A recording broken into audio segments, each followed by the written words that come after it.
The 1 hour time certain meeting was brought to order precisely at 10 a.m. It's almost 11:45, and we're only about halfway through the agenda. The enormous conference table is completely surrounded, and even more people are leaning forward in the folding chairs around the walls.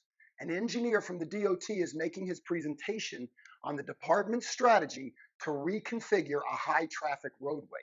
The engineer has charts, graphs, sketches, plans, and beautifully rendered artist renditions of how the new roadway will look.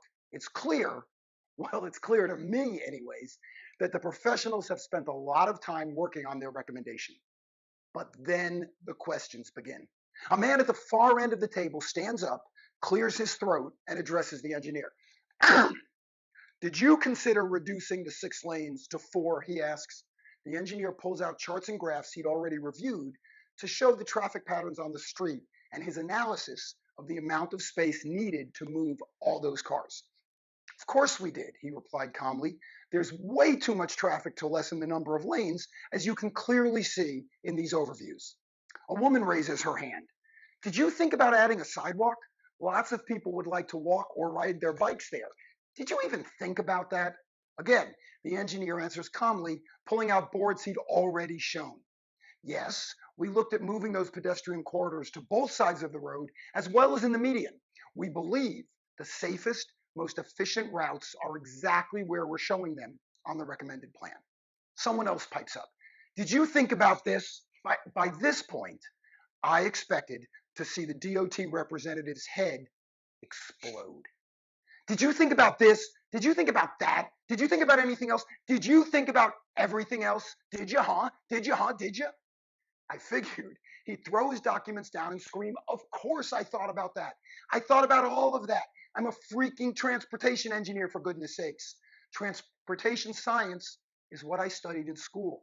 Transportation solutions are what I've dedicated my life to. That's what I do every single day. Think about traffic problems. But he didn't say a word like that. He just calmly answered the questions and ignored the insults. Recently, a friend of mine had his house tented for termites. We had breakfast together the morning the exterminators were scheduled to remove the tent. His plan was to go right over and start putting things back in order.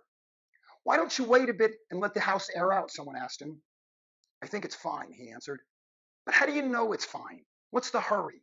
Why don't you wait a bit just to be sure? Why take the chance of inhaling all that poison? I think it's fine, he answered again. Really? You think it's fine? You think it's fine? Why is that? What do you know about the half-life of pesticides? What do you know about poison gas dispersion rates? You do know the old joke. What are 3 things every American man thinks he can do better than the professionals? 1, coach football better than those idiots down there on the sidelines. 2, make better ads than that garbage I see on TV. And 3, run the government better than those morons up there on Capitol Hill. But could they really? Could you really? And if you agree with any of those sentiments, then answer this. Can your clients do your job better than you can?